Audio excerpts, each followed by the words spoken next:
Hello students, welcome back to the virtual class. In economics, we have started chapter number 7 and we are understanding about the trends of the population in India. ગઈકાલે આપણે first trend of the population જોયું હતું, that was the growth rate and the size of the population. તો એમાં આપણે જોયું કે year on year, census on census, or we can say decade on decade, કઈ રીતના Indian population increased and how did we reach to the benchmark of 121 crores in 2011 and how can we expect the population to be near about 130 to 140 crores in this census of 2021. એ જોયા પછી આજે હું તમને સમજાવવાનું છું કે મેલ અને female population ઇન્ડિયામાં કેટલી છે. આપણે અલગ અલગ પોપ્યુલેશન ટ્રેન્ડ સમજીએ છીએ, એની પાછળનું રીઝન એક જ છે કે population is one of the biggest root cause of the problems like poverty and unemployment. તો unemployment ની અંદર આપણે ક્યાં કેવું સમજ્યા હતા અને પોવર્ટીમાં પણ સમજ્યા હતા કે ફિમેલ કેન્ડિડેટ્સ ને મેલ કેન્ડિડેટ્સ જેટલી વધારે ઇમ્પોર્ટન્સ મળતી નથી, એનું પેઆઉટ પણ એના કરતાં એક લેવલ ડાઉન હોય છે. બરાબર, તો એવું શું કામ? બરાબર, તો એ બધું સમજવા માટે આપણે પોપ્યુલેશન ટ્રેન્ડ્સને અલગ અલગ ડાયવર્સિફાઈડ રીતે જોવું જરૂરી છે. તો એટલે જ આજે આપણે એ પોપ્યુલેશનને અલગ રીતે સમજવાના છીએ. ટોટલ પોપ્યુલેશન જે છે અલગ અલગ બેચમાં લીધા છે 1951, 91 અને 2011. તો આ ત્રણ અલગ અલગ સેન્સસના જે ડેટા હતા, the source is the census of India. તો આ ત્રણ જે અલગ અલગ સેન્સસના ડેટા હતા એમાંથી male PN is the population, it is the short form of the population. Male PN કેટલા હતા અને એ ક્રોસમાં છે, કેટલા ક્રોસ, સામે ફિમેલ પોપ્યુલેશન કેટલી હતી ક્રોસમાં અને ટોટલ પોપ્યુલેશન કેટલી હતી ક્રોસમાં. અને અહીંયા નીચે બ્રેકેટ જે છે, the bracket is showing the percentage of the total population. તો બેઝિકલી આજે આપણે 51, 91 and 11 આ ત્રણ જે સેન્સસના ડેટા હતા એ ત્રણ સેન્સસના ડેટાને જેન્ડર ડિસ્ટ્રીબ્યુશનથી સમજવાના છે, રાઈટ? સો 1951 ની જ્યારે આપણે વાત કરીએ તો 1951 ની અંદર ટોટલ પોપ્યુલેશન હતી 36.11 crores, that is 100%, રાઈટ? કે જેમાં 18.55 crores મેલ હતા અને 17.56 crores ફિમેલ હતા, રાઈટ? તો અહીંયા આપણે જોઈએ તો male population in the percentage થાય છે 51.37%, જ્યારે ફિમેલ પોપ્યુલેશનના પર્સન્ટેજ થાય છે 48.63% અને ટોટલ 100% જાય છે. તો યુ કેન સી કે અહીંયા નિયર અબાઉટ આપણને 2% ની આસપાસનો કંઈક ગેપ જોવા મળે છે બંને પોપ્યુલેશનની વચ્ચે. ઇન્ડિયાની અંદર એક માઇથોલોજી છે કે male child is necessary for the business handling in the future, or else it is very much important to have the male child so that that child can be the successor of the business. Father na successor તરીકે એક male child ચાલે. Female child છે તો દીકરી તો પારકી થાપણ કહેવાય, લગ્ન કરીને બીજા ઘરમાં જતી રહેશે પણ દીકરો આજીવન સાથે રહેશે. મારો ભવિષ્યનો સથવારો શું, મારા ઘડપણનો સહારો શું, બરાબર? આવી બધી બાબતોના આધારે મેલ પોપ્યુલેશનને વધારે ઇમ્પોર્ટન્સ આપવામાં આવે છે, બરાબર? અને એટ ધેટ ટાઈમ પ્રીનેટલ સ્કેનિંગ થતું, એટલે કે જ્યારે બેબી વૂમમાં હોય, રાઈટ, તો ત્યારે જ સ્કેનિંગ કરી લેવામાં આવતું અને બેબીના સ્ક્રીનિંગમાં જો ખબર પડે કે ઇટ્સ અ ફિમેલ ચાઇલ્ડ તો એનું અબોર્શન પણ ખૂબ થતું હતું, બરાબર? તો એ પછી એ બધી વસ્તુઓને કારણે થતું શું કે પહેલાં તો સ્ક્રીનિંગ થાય તો મેલ ચાઇલ્ડ માટે લોકોનું પ્રેફરન્સ હોય, પહેલી વસ્તુ એ હતી. બીજી વસ્તુ એમાં એવી જોવા મળતી હતી, બરાબર, કે ઘણા લોકો છે just for the greed of one baby boy, right, they use to give the birth to 3 to 4 girls, right? 3 થી 4 દીકરીઓને જન્મ આપે છે માત્ર એક દીકરા માટે, બરાબર? તો આવા બધા પણ રીઝન્સ છે કે જેને કારણે પોપ્યુલેશન વધે છે.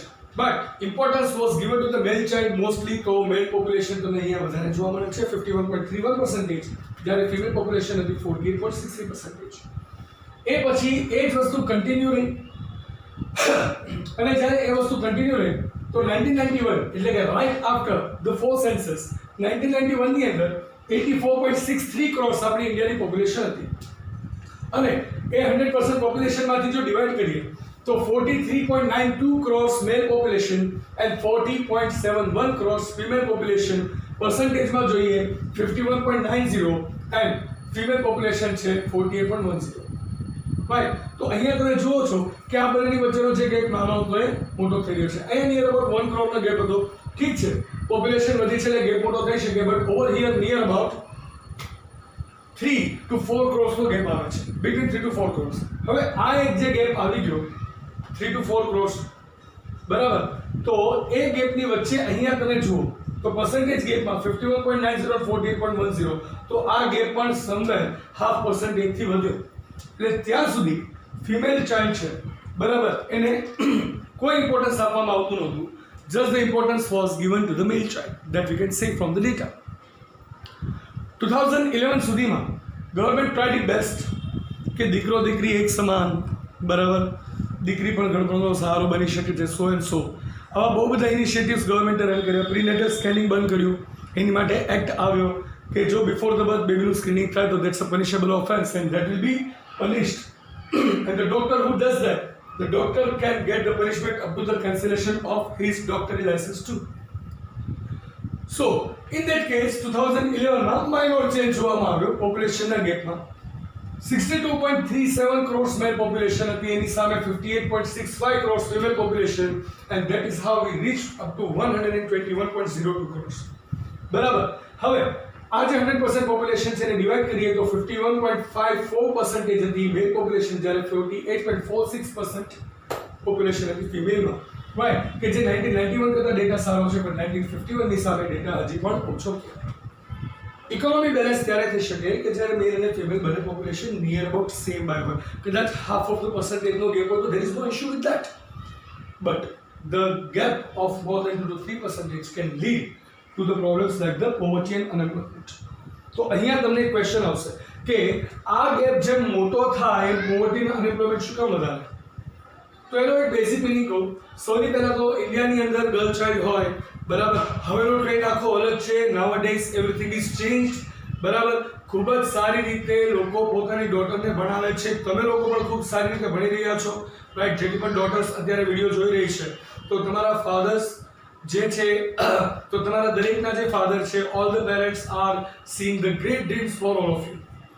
તમારા લોકો માટે ખૂબ જ સારા સપના જોઈ રહ્યા છે.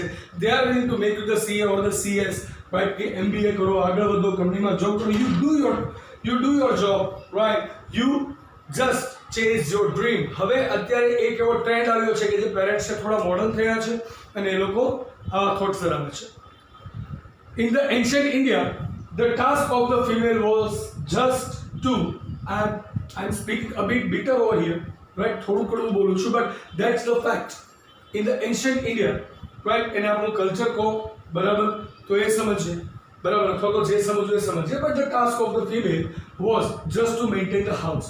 હાઉસહોલ્ડ જોબ કરવાના, ઘરમાં રહેવાનું, એઝ અ હાઉસવાઇફ, ઘરને મેન્ટેન કરો, ઘરને મેનેજ કરો, right. Just give the birth to the new baby, અને પછી એ બેબીને મોટું કરો અને સંસ્કાર આપો, બરાબર, અને ઘરમાં જેની જિંદગી પતી જાય. હવે પ્રોબ્લેમ ક્યાં થતી હતી? એક મેલ ચાઇલ્ડને બર્થ આપવા માટે 3 થી 4 ફિમેલ ચાઇલ્ડ હોય, બરાબર. એક મેલ ચાઇલ્ડને બર્થ આપવા માટે 3 થી 4 ફિમેલ ચાઇલ્ડ હોય. તો એ સમયે હવે થશે શું? ત્યારે the women, the girls were not allowed to go out of the house and work, બરાબર. બહુ રેર કેસમાં કોઈ ફિમેલ હોય જોબ કરે એવું દેખાય, બાકી mostly that was the male dominated system કે જેમાં the male were the people, right, as we say the man of the house, right. એવી રીતના the male were given the quite preference to do any kind of tough job, અને એવું મનાતું હતું કે સ્ત્રીઓ બહુ જાજી જોબ ના કરી શકે, અને એને કારણે જ અનએમ્પ્લોયમેન્ટનો ઇશ્યુ રેઝ થાય છે. શું કામ? કારણ કે અનએમ્પ્લોયમેન્ટમાં તો ટોટલ પોપ્યુલેશન જ કાઉન્ટ છે. અનએમ્પ્લોયમેન્ટ ક્યારેય જેન્ડર વાઇઝ ચેક નથી થતું, રાઈટ. અનએમ્પ્લોયમેન્ટ જે કાઉન્ટ થાય છે એ પોપ્યુલેશનના બેઝ ઉપર જ કાઉન્ટ થાય છે. તો ત્યારે અનએમ્પ્લોયમેન્ટના રેશિયોને સમજવા માટે, પોવર્ટીના રેશિયોને સમજવા માટે પણ મેલ અને ફિમેલ પોપ્યુલેશનના રેશિયોને સમજવો ખૂબ જ જરૂરી છે, બરાબર. So that is how we so about this data, બરાબર. અને હવે એવું કહેવાય છે કે ફિમેલ પોપ્યુલેશન જે છે એ ધીરે ધીરે ડિક્રીઝ થાય છે, તો એ સોસાયટી માટે પણ ચેલેન્જ છે. ફિમેલ પોપ્યુલેશન જો વધુ ડિક્રીઝ થાય, પર્સન્ટેજમાં વધુ ડિક્રીઝ થાય તો સોસાયટી માટે પણ ચેલેન્જ છે, કારણ કે સોશિયલી, બરાબર, the marriage is the social thing. It's a social occasion that each and every person has to face off. જે માણસ સોસાયટીમાં રહે છે દરેક માણસને ક્યારેક ને ક્યારેક એવો ફેઝ આવે, બરાબર, કે મેરેજ કરવાના છે. સો એટ ધેટ ટાઈમ પણ પ્રોબ્લેમ રહે છે મેલ વર્સિસ ફિમેલ રેશિયોની, કે જેની વાત આપણે નેક્સ્ટ સેશનમાં કરવાના છીએ. That is the gender ratio, right. Gender ratio જ્યાં પછીનો ટ્રેન્ડ છે થર્ડ વન, જેની અંદર આપણે એ બાબતે વાત કરવાના છીએ. But if there is a hyper decrease in the rate of the female population, at that time it might be the social problem for the whole nation. Right? So that's it. We are going to understand the same thing by tomorrow. For today, that was the only part I needed to tell you, right? And that was the gender distribution of population in India, or else you can say the male and female population in India. Right. So I hope you guys are quite clear with this concept. In case any of the queries, you guys can feel free to contact me anytime. Right. So guys, that was it for today's session. I'll see you tomorrow with the new topic. Till then, it's time to ask for your leave. So goodbye. Take care. Have a nice time. Stay home. Stay safe. Keep making notes. Thank you.